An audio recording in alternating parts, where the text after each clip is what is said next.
ꯇꯣꯟꯁꯨ ꯃꯥꯒꯤ ꯀꯥꯗ ꯀꯥꯈꯠꯈ꯭ꯔꯦ ꯑꯗꯨꯒ ꯒ꯭ꯔꯨꯞꯇ ꯆꯪꯂꯒ ꯃꯦꯁꯦꯖ ꯑꯃ ꯊꯥꯖꯤꯜꯂꯤ꯫ ꯚꯥꯏ, ꯍꯌꯦꯡꯗꯣ ꯁꯅꯥꯊꯣꯏꯗ ꯑꯝꯇ ꯆꯠꯂꯝꯒꯦ, ꯅꯣꯏ ꯑꯅꯤꯁꯨ ꯌꯥꯎꯔꯁꯦ꯫ ꯔꯣꯁꯅꯤꯅ ꯃꯦꯁꯦꯖꯇꯨ ꯐꯠꯍꯜꯂꯤ꯫ ꯌꯥꯏꯌꯦ, ꯑꯩꯁꯨ ꯍꯥꯏꯒꯦ ꯇꯧꯔꯤꯅꯤ꯫ ꯊꯣꯏꯕꯤꯅꯁꯨ ꯆꯪꯉꯝꯃꯁꯦ, ꯑꯗꯨꯗꯤ ꯄꯨꯡ ꯀꯌꯥꯗ ꯂꯥꯛꯑꯣ ꯍꯥꯏꯅꯣ? ꯔꯣꯁꯅꯤꯅ ꯑꯩꯈꯣꯏꯒ ꯄꯨꯟꯅ ꯆꯠꯂꯁꯦ, ꯌꯥꯒꯗ꯭ꯔꯥ ꯅꯪ? ꯊꯣꯏꯕꯤꯅ ꯌꯥꯏꯌꯦ, ꯑꯩ ꯉꯁꯤ ꯂꯥꯛꯑꯦ, ꯑꯕꯣꯛꯍꯣꯏꯗ ꯂꯩꯌꯦ꯫ ꯇꯣꯟꯅ ꯑꯄꯥꯍꯣꯏ ꯍꯟꯈ꯭ꯔꯕꯣ? ꯍꯟꯈ꯭ꯔꯦ, ꯈꯔ ꯂꯩꯔꯒ ꯑꯥꯗ ꯑꯣꯏꯅ ꯂꯥꯛꯑꯒꯦꯅ ꯍꯥꯏꯌꯦ꯫ ꯔꯣꯁꯅꯤꯅ ꯀꯩꯁꯨ ꯀꯥꯏꯗꯦꯗ, ꯑꯩꯈꯣꯏ ꯈꯛ ꯆꯠꯂꯁꯨ꯫ ꯇꯣꯟꯅ ꯑꯗꯣ ꯔꯣꯁꯅꯤ, ꯑꯩꯁꯨ ꯅꯪꯅ ꯂꯧꯕ ꯂꯥꯛꯇꯣꯏꯅꯤꯀꯣ? ꯑꯩꯒ ꯉꯝꯖꯔꯔꯣꯏ꯫ ꯀꯩꯅꯣ, ꯑꯩꯅꯗꯤ ꯏꯃꯥꯗ ꯅꯪꯒ ꯆꯠꯅꯤ ꯍꯥꯏꯈ꯭ꯔꯦ꯫ ꯑꯩ ꯅꯪ ꯂꯧꯕ ꯂꯥꯛꯄ ꯉꯝꯃꯔꯣꯏꯌꯦ, ꯑꯩꯈꯣꯏ ꯏꯆꯦ ꯑꯣꯏꯅ ꯂꯥꯛꯍꯜꯂꯒꯦ꯫ ꯇꯣꯟꯅ ꯌꯥꯔꯦ, ꯀꯥꯔꯟꯗꯤꯕ, ꯅꯣꯏꯅ ꯂꯥꯛꯄꯗ ꯑꯗꯨꯝ ꯂꯝꯕꯤꯅꯤꯀꯣ, ꯌꯥꯝ ꯍꯧꯅꯔꯣꯏꯁꯦ꯫ ꯑꯣꯀꯦ ꯕꯣꯁ, ꯑꯩꯅ ꯐꯥꯒꯤ ꯇꯧꯕꯅꯤ꯫ ꯉꯥꯏꯍꯥꯛ ꯃꯦꯁꯦꯖ ꯊꯥꯅꯔꯒ ꯃꯥꯒꯤ ꯃꯊꯧ ꯂꯣꯏꯁꯤꯟꯅꯈ꯭ꯔꯦ꯫ ꯅꯨꯃꯤꯗꯥꯡꯒꯤ ꯄꯨꯡ 9:30 ꯇꯥꯔꯛꯄꯗ ꯗꯤꯅꯦꯁ ꯇꯣꯟꯗ ꯀꯣꯜ ꯇꯧꯔꯛꯏ꯫ ꯇꯣꯟꯁꯨ ꯄꯥꯏꯈꯠꯂꯤ, ꯑꯗꯨꯒ ꯃꯥꯒꯤ ꯊꯣꯡꯅꯥꯎ ꯃꯌꯥꯗ ꯊꯥꯔꯤꯕ ꯆꯧꯀ꯭ꯔꯤꯗꯨꯗ ꯊꯣꯡꯅꯥꯎꯗꯨ ꯍꯥꯡꯂꯒ ꯐꯝꯂꯒ ꯋꯥꯔꯤ ꯁꯥꯟꯅꯩ꯫ ꯆꯥꯛ ꯆꯥꯔꯕꯣ? ꯅꯪꯒꯤ ꯎꯃꯨꯝꯁꯦ ꯑꯩ ꯋꯥꯔꯤ ꯁꯥꯕ ꯌꯥꯝ ꯇꯜꯂꯤ, ꯑꯩꯒ ꯋꯥꯔꯤ ꯌꯥꯝ ꯁꯥꯟꯅꯅꯤꯡꯗ꯭ꯔꯕꯣ? ꯀꯌꯥꯝꯗ ꯀꯨꯏꯔꯦ ꯑꯩꯈꯣꯏ ꯑꯅꯤꯅ ꯋꯥꯔꯤ ꯁꯥꯟꯅꯔꯛꯇ꯭ꯔꯤꯁꯦ? ꯌꯥꯔꯦꯕ, ꯅꯪꯒꯤꯗꯤ ꯌꯥꯔꯝꯅꯤ, ꯍꯌꯦꯡꯗꯤ ꯑꯃꯨꯛꯁꯨ ꯋꯥꯔꯤ ꯁꯥꯕ ꯐꯪꯉꯔꯣꯏ꯫ ꯍꯣꯏꯕ, ꯌꯥꯔꯦꯕ, ꯑꯗꯣ ꯅꯪꯅ ꯑꯥꯗ ꯂꯩꯈ꯭ꯔꯗꯤ ꯑꯩ ꯀꯣꯜꯗꯤ ꯑꯃꯨꯛ ꯇꯧꯔꯛꯄꯒꯤ ꯑꯌꯥꯕꯗꯣ ꯃꯗꯨ ꯃꯇꯝꯗꯤ ꯄꯤꯕꯤꯔꯝꯃꯨ, ꯅꯠꯇ꯭ꯔꯗꯤ ꯑꯩ ꯌꯥꯝ ꯋꯥꯅ ꯈꯥꯡꯉꯅꯤꯕ꯫ ꯑꯩꯅꯔꯣ ꯑꯗꯨꯕꯣ? ꯍꯣꯏꯕ, ꯇꯣꯟ, ꯅꯪꯁꯦ ꯑꯩꯕꯨ ꯀꯌꯥꯝ ꯋꯥꯍꯟꯕ ꯄꯥꯝꯒꯦ? ꯑꯩ ꯋꯥꯔꯦ, ꯈꯥꯡꯕ ꯉꯝꯗ꯭ꯔꯦ꯫ ꯋꯥꯔꯤ ꯁꯥꯕ ꯁꯥꯗꯕ ꯑꯩꯅ ꯑꯥꯗ ꯂꯩꯗꯣꯏꯗꯣ ꯅꯆꯟ ꯅꯨꯄꯤꯒꯅꯤ, ꯑꯩꯅ ꯀꯩꯁꯨ ꯇꯧꯕ ꯌꯥꯔꯣꯏꯀꯣ? ꯑꯗꯨꯒꯤ ꯋꯥꯗꯤ ꯅꯣꯏꯗꯤ ꯌꯥꯝ ꯃꯥꯟꯅꯔꯤꯗꯨꯗꯤ꯫ ꯑꯣ, ꯊꯥꯏꯅ ꯃꯥꯟꯅꯔꯁꯨꯅꯦ, ꯍꯧꯖꯤꯛꯇꯤ ꯌꯥꯔꯔꯣꯏ ꯃꯗꯨꯒꯤ ꯃꯇꯥꯡꯗꯨꯗꯤ꯫ ꯍꯣꯏꯁꯦ, ꯃꯔꯩꯁꯦ ꯇꯣꯛꯑꯁꯦ, ꯅꯨꯡꯁꯤꯕ ꯋꯥꯔꯤ ꯑꯣꯏꯅ ꯁꯥꯁꯦꯕ꯫ ꯑꯩꯗꯤ ꯅꯪ ꯅꯨꯡꯁꯤꯗꯦꯅ, ꯑꯗꯨꯒ ꯀꯔꯤꯒꯤ ꯉꯁꯥꯏꯅ ꯀꯣꯜ ꯇꯧꯔꯛꯏꯕ? ꯅꯪꯒꯤꯁꯤꯗꯤ ꯑꯩꯅ ꯀꯣꯜ ꯇꯧꯔꯛꯑꯕꯅꯤꯅ ꯅꯨꯡꯁꯤꯔꯝꯅꯤ ꯈꯜꯂꯤꯔꯣ? ꯃꯁꯤꯗꯤꯅꯦ, ꯅꯨꯡꯁꯤꯕꯩ ꯅꯠꯇꯦ, ꯅꯨꯡꯉꯥꯏꯇꯕꯒꯤꯅꯤ꯫ ꯐꯥꯒꯤ ꯅꯠꯇꯦ ꯇꯣꯟ, ꯑꯩꯕꯨ ꯇꯁꯦꯡꯅ ꯅꯨꯡꯁꯤꯗꯕ꯭ꯔꯥ? ꯑꯗꯨꯒꯤ ꯋꯥꯍꯪꯗꯣ ꯑꯩꯉꯣꯟꯗ ꯈ꯭ꯋꯥꯏꯗꯒꯤ ꯇꯤꯜꯂꯥꯏꯈꯨꯝꯕꯤ ꯆꯨꯕ ꯋꯥꯍꯪꯅꯤ꯫ ꯑꯩ ꯅꯨꯡꯁꯤꯕ ꯈꯪꯗꯦ ꯍꯥꯏꯅꯨꯗ ꯅꯪꯕꯣ, ꯍꯌꯦꯡꯗꯒꯤꯗꯤ ꯎꯅꯤꯡꯕ ꯃꯇꯝꯗꯁꯨ ꯎꯕ ꯐꯪꯉꯔꯣꯏ, ꯑꯗꯨꯅ ꯉꯁꯤꯗꯤ ꯋꯥꯔꯤ ꯅꯨꯡꯉꯥꯏꯕ ꯑꯣꯏꯅ ꯁꯥꯟꯅꯁꯤꯗ꯫ ꯇꯣꯟ ꯀꯩꯁꯨꯝꯇ ꯈꯨꯝꯗꯦ, ꯃꯔꯩ ꯈꯔ ꯌꯦꯠꯅꯕ, ꯑꯃꯨꯛ ꯇꯨꯃꯤꯟꯅ ꯂꯩꯅꯕ꯫ ꯄꯨꯡꯗꯤ ꯁꯨꯝ ꯍꯧꯖꯤꯟꯈꯤꯕꯅ ꯊꯦꯡꯖꯤꯜꯂꯛꯂꯤ, 12 ꯍꯦꯜꯂꯛꯂꯤ꯫ ꯅꯪ ꯇꯨꯝꯅꯤꯡꯕ ꯐꯥꯎꯗ꯭ꯔꯤꯕꯣ? ꯊꯦꯡꯉꯝꯃꯤ, ꯇꯨꯝꯃꯨ, ꯍꯌꯦꯡꯗꯤ ꯋꯥꯔꯅꯤ꯫ ꯇꯜꯂꯛꯑꯦ, ꯇꯨꯝꯃꯔꯣꯏ ꯍꯥꯏꯔꯣ ꯑꯗꯨꯗꯤ? ꯀꯩꯒꯤꯅꯣ ꯑꯗꯨꯗꯤ? ꯈꯪꯗꯦ, ꯁꯦ ꯍꯌꯦꯡꯗꯤ ꯋꯥꯔꯅꯤꯕ, ꯑꯩ ꯑꯌꯨꯛ ꯉꯟꯅ ꯂꯧꯕ ꯂꯥꯛꯑꯒꯦ, ꯑꯗꯨꯒ ꯁꯅꯥꯊꯣꯏꯗꯁꯨ ꯆꯠꯂꯨꯔꯁꯦ꯫ ꯑꯩꯅ ꯑꯃꯨꯛ ꯑꯦꯌꯥꯔꯄꯣꯔꯠ ꯐꯥꯎꯕ ꯊꯤꯟꯕꯤꯗꯣꯏꯅꯤ, ꯇꯨꯝꯊꯣꯛꯑꯁꯦ, ꯊꯦꯡꯉꯦꯕ꯫ ꯑꯗꯨꯗꯤ ꯑꯩ ꯀꯩꯅꯣꯝ ꯍꯥꯏꯒꯦ꯫ ꯀꯩꯅꯣ? ꯑꯃꯠꯇ ꯅꯠꯇꯤꯌꯦ, ꯍꯥꯏꯅꯤꯡꯕ ꯍꯥꯏꯌꯨ, ꯅꯪꯒꯤ ꯄꯥꯎꯈꯨꯝꯇꯒꯤ ꯄꯤꯔꯒꯦꯅ ꯉꯥꯏꯔꯒ ꯂꯩꯔꯕꯅꯤ꯫ ꯏꯁꯩ ꯑꯝꯇ ꯁꯛꯂꯛꯑꯣ꯫ ꯑꯩꯗꯤ ꯍꯩꯁꯨ ꯇꯣꯟꯅ ꯍꯥꯏꯔꯤꯕꯗꯣ ꯌꯥꯅꯤꯡꯗꯦ ꯍꯥꯏꯕ ꯎꯠꯈꯤꯕꯅꯤ꯫ ꯑꯗꯨꯅ ꯗꯤꯅꯦꯁꯇꯣ ꯇꯞꯅ ꯁꯨꯔꯣꯏꯅ ꯋꯥꯍꯩꯅ ꯇꯞꯅ ꯍꯥꯏꯔꯛꯏ꯫ ꯊꯥꯖꯒꯤ ꯃꯅꯥꯛꯇ ꯊꯣꯛꯂꯤꯕ ꯊꯋꯥꯟꯃꯤꯆꯥꯛ ꯅꯪꯕꯨꯅꯤ ꯑꯩꯅ ꯌꯦꯡꯂꯤꯕ, ꯃꯒꯨꯟ ꯂꯩ ꯍꯥꯏꯅꯔꯤꯕ ꯊꯥꯖ ꯃꯥꯕꯨ ꯅꯠꯇꯦ, ꯀꯣꯏꯇꯥꯟꯒ ꯇꯥꯟꯅꯔꯒ ꯀꯣꯏꯟꯒ ꯏꯟꯅꯔꯒ ꯅꯪꯒꯤ ꯅꯇꯨꯡꯗ ꯆꯠꯄꯤꯒꯗꯕ ꯄꯥꯈꯪ ꯅꯠꯇꯦ꯫ ꯑꯉꯥꯎꯕꯤ, ꯊꯥꯖꯒꯤ ꯅꯥꯛꯇ ꯊꯣꯛꯂꯤꯕ ꯊꯋꯥꯟꯃꯤꯆꯥꯛ ꯅꯪꯕꯨꯅꯤ ꯑꯩꯅ ꯌꯦꯡꯂꯤꯕ, ꯊꯃꯣꯏꯗ, ꯋꯥꯈꯜꯗ, ꯃꯪꯂꯥꯟꯗ, ꯇꯥꯏꯕꯪꯗ, ꯊꯋꯥꯏꯁꯨ ꯍꯛꯆꯥꯡꯗꯁꯨ ꯁꯤꯠꯂꯤꯕ ꯃꯥꯂꯪꯒꯤ ꯁꯍꯣꯝꯗ ꯆꯦꯜꯂꯤꯕ ꯂꯥꯏꯖꯒꯤ ꯏꯁꯤꯡ꯫ ꯗꯤꯅꯦꯁꯅ ꯋꯥꯍꯩꯁꯤꯡꯗꯨ ꯍꯥꯏꯕ ꯂꯣꯏꯔꯛꯄꯗ ꯉꯥꯏꯍꯥꯛ ꯇꯨꯃꯤꯟꯅ ꯂꯩ, ꯑꯗꯨꯒ ꯇꯣꯟꯕꯨ ꯀꯧꯔꯛꯏ꯫ ꯇꯣꯟꯗꯤ ꯇꯨꯝꯈ꯭ꯔ ꯃꯥꯜꯂꯤ, ꯈꯨꯝꯂꯛꯇ꯭ꯔꯦ꯫ ꯗꯤꯅꯦꯁꯁꯨ ꯐꯣꯟꯗꯨ ꯄꯨꯊꯣꯛꯂꯒ ꯌꯦꯡꯂꯨꯕꯗ ꯄꯨꯡ ꯐꯖꯅ ꯊꯦꯡꯉꯝꯃꯤ꯫ ꯀꯣꯜꯗꯨꯗꯤ ꯀꯛꯇ꯭ꯔꯦ, ꯑꯗꯨꯒ ꯃꯥꯁꯨ ꯇꯨꯝꯕ ꯊꯦꯝꯂꯒꯦ ꯍꯥꯏꯗꯨꯅ ꯇꯨꯝꯈ꯭ꯔꯦ꯫ ꯑꯉꯟꯕ ꯑꯌꯨꯛꯇ ꯇꯣꯟ ꯃꯤꯀꯞ ꯊꯣꯛꯂꯛꯄꯗ ꯀꯣꯜꯗꯨ ꯍꯧꯖꯤꯛ ꯐꯥꯎꯕ ꯀꯛꯂꯝꯗꯕꯗꯨꯗ ꯍꯥꯏꯐꯦꯠ ꯃꯣꯃꯣꯟ ꯅꯣꯛꯂꯤ, ꯑꯗꯨꯒ ꯀꯧꯔꯛꯏ꯫ ꯇꯥꯕ꯭ꯔꯣ? ꯍꯧꯒꯠꯂꯁꯦ, ꯑꯩ ꯍꯧꯒꯠꯂꯦꯕ, Dinesh phone do speaker thadok laga magi mondugi manakta thamlaga tumbana tona kawbado haifet taraduna mikap thorai aduga ma phone do da yenglubada call talamdri madobada tonba kawri nang hogolaba to hagole fare kai kai no loshiloro ai somta fresh oirokige hoi ado nang pung kya da laktoino kya da no aino khangde ai thamage amta loshilokige hoi pung kharagi matungda Dinesh na tonbo lawba lakle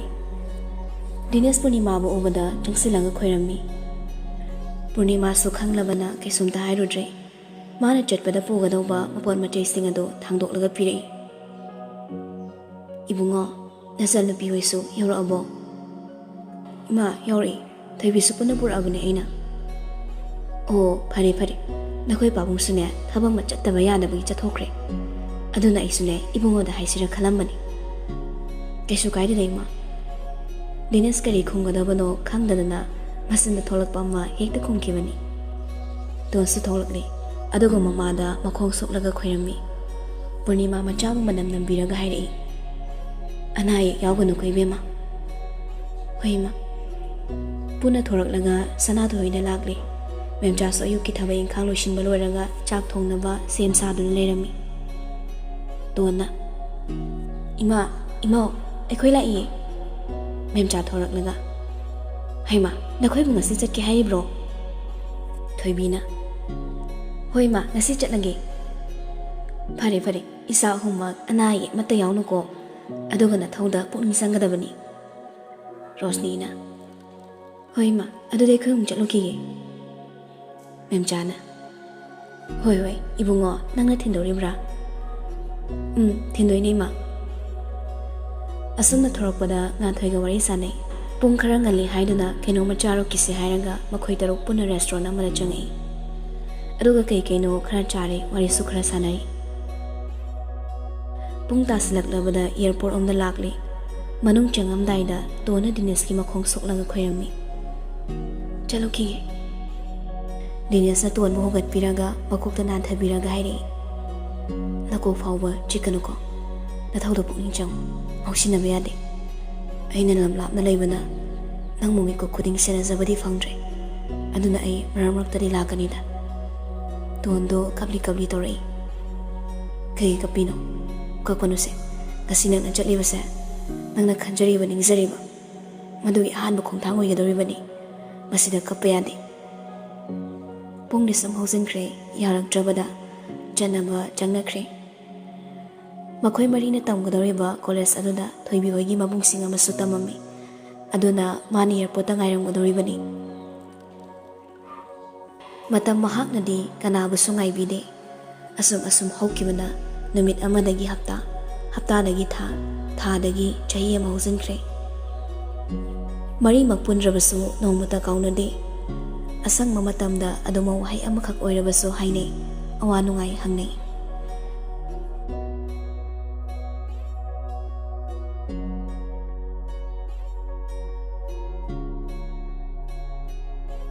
chahi manga hausinkhre ton thoibi Rosni makhoi suloina master tawba loishine aduga tondi UPSC exam thagani haidana makha taba lairik kidam amo Delhi da changkhre thoibina amo PhD tawkhige haidana atai tawba yaba tamba yaba tawkhini haidana Chandigarh da mu lehori aduga Rosni na Manipur da thoraklaga madi oza oiningi haidana ahanba dait hana tamkhre asumna marimak punsi atra khara khanglakpa hori masa matomta kari tawgani haiba phiyep lawba ngamlakle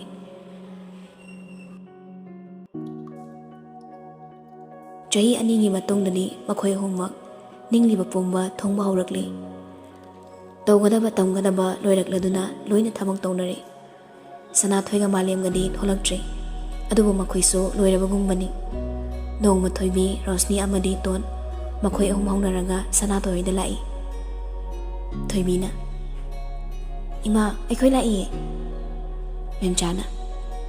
haima isa sing lai dana lao isa sing di udaba kuireda Rosnina hoima ima mana ya yaudaba natro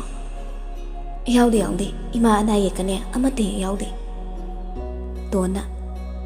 Imana Chana behind the cake of proper e. Memchana Asuyama Kedomile ino, Rector Suyaba the war. Twimina Kedomile Idunima Roslina Imamu Chak Charama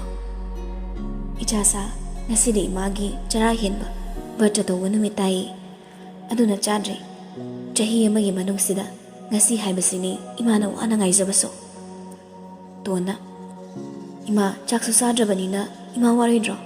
Aduga Topa Kaikedi Chabayage Waruida Nasidi Imaki Sumda Charwe Isim Pabo Takluida Twibina Adoima Imana Sumaina Bertra Tobugi Maram Sibo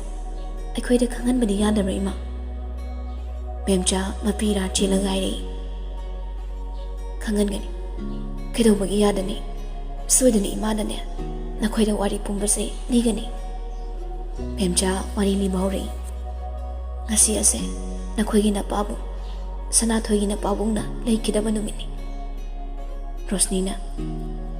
Aduga Dinto Jubakagina Ima Memchana Imana Karimaram Gidama Din Katpangam Jibano Haibado Hairagitaro Matamado Napabunga Equeni Yamnu Shinana Amadi Halamaniana Duna Haina Sineragal Honki Aigi Chilena Kanas Yaudi Itomtani Aini Luhoma Sahi Ama Fadrini Imaga Bagado Gari accident Amadagi Punalai Kidri Aini Hek Luhongak Padagi Ipam the Ningol Chakoba Chatpasu Panglatido Madugi Mato Luhoma Sahi Ani Suraba Fauba Angang Sioramde Gambana Abe Nangna Dumai at Unkapadi Kamai Doni Aigamina Yumsitadun Chatoino Aina Satravadi Equini Kamai Hingi Bemcha Kisum the Kumdabi the Mina Kaplagali Gambana Amakasumakatari Yarisato Kapanoma Nasigine Chaluki Aduga is Impal Dineragi Yum the Lainaba Adunang Imananga Mujavada Sawea Deco Chaluki Ego Kapamano Imana Sung Masupa Yang Zerini Equus Doctor Singer Tanabaya Tanaridana Hidak Sari Kisum the Kanganuko Ada Yomaga Pau Hibiro Kaviganuko Kausari Bim Ibimatan wine Libiramo Gambada Legi private company Amada Tabak Tomani Private Soibanina Yam the Queen Suti Lobasuadi Aduna Ayama Matamda Madium the Sulati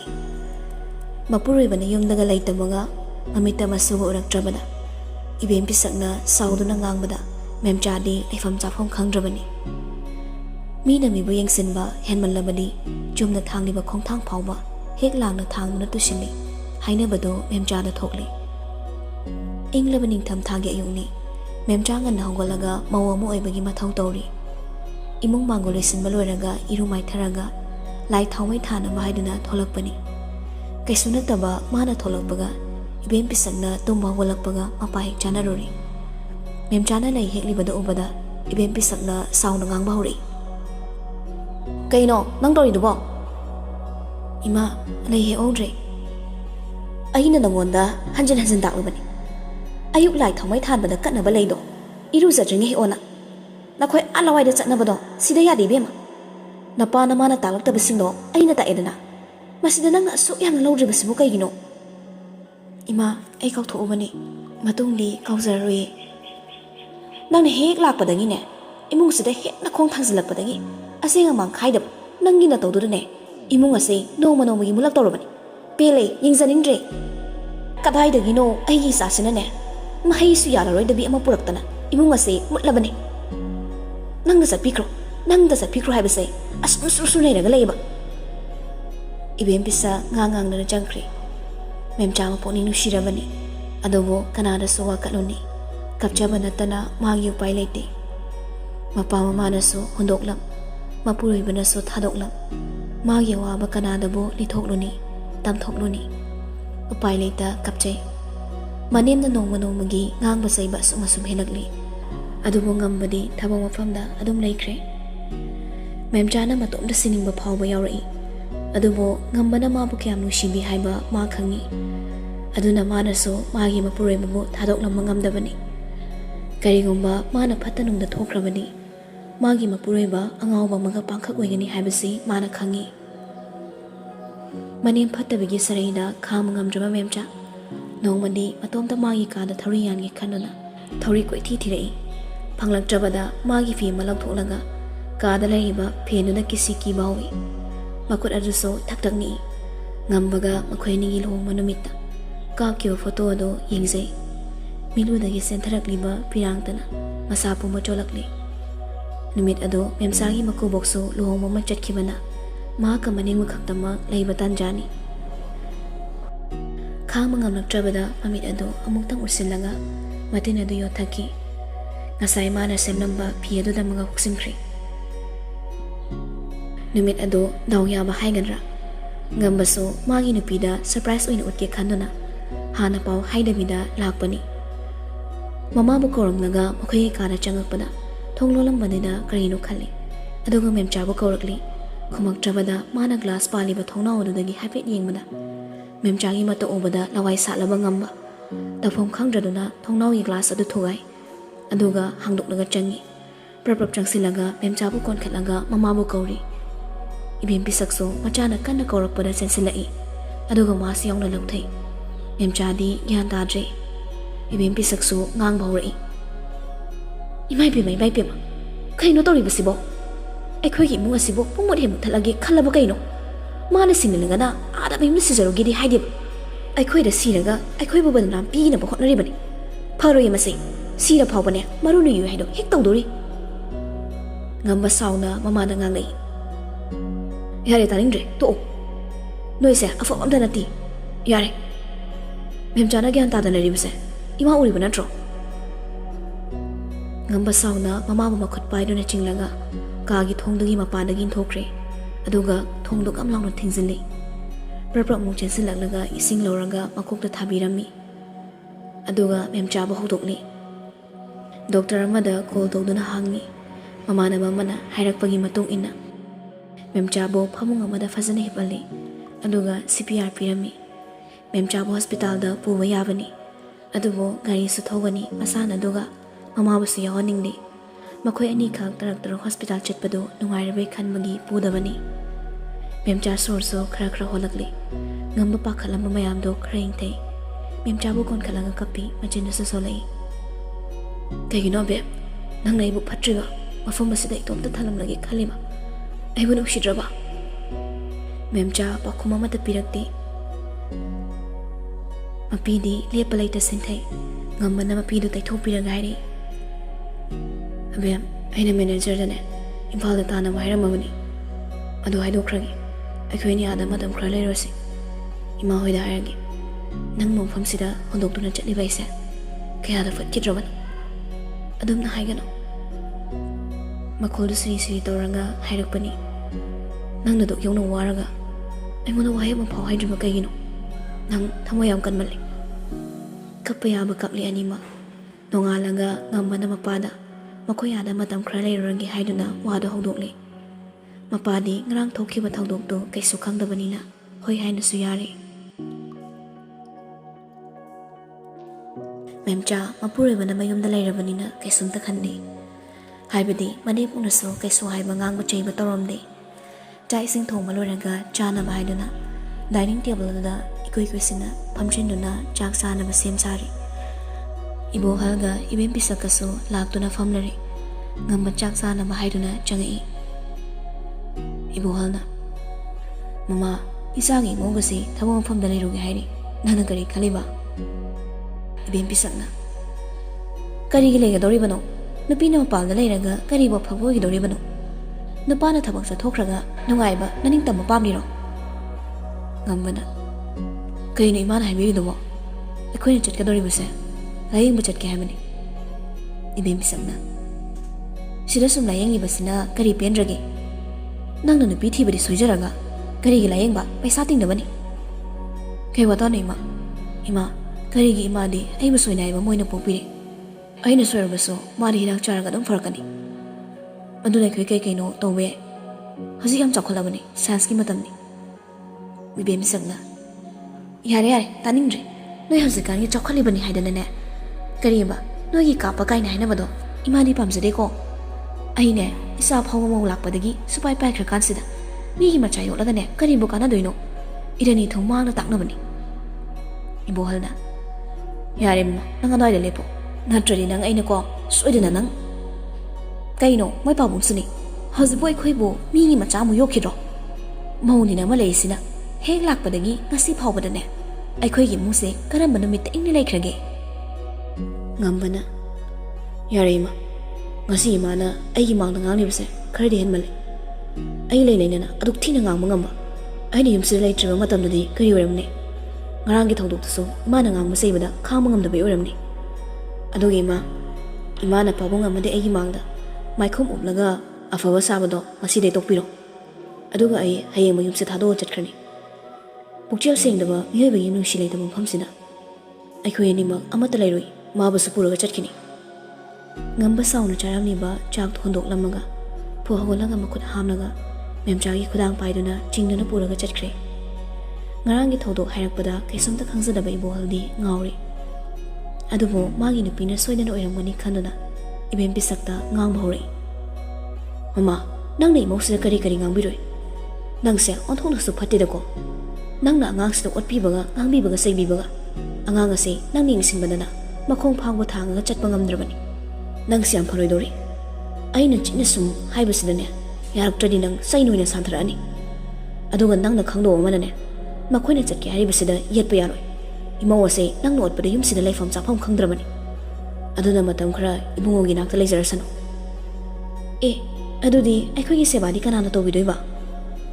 Wamakatagan. Mado, Nang Hana Kalondro. Moy later Badi, a quick and I in Mini. Nang Hosi can be Matam Henry. Wamatangang Piaro. Aina, Makwisa Pigay have a picramani.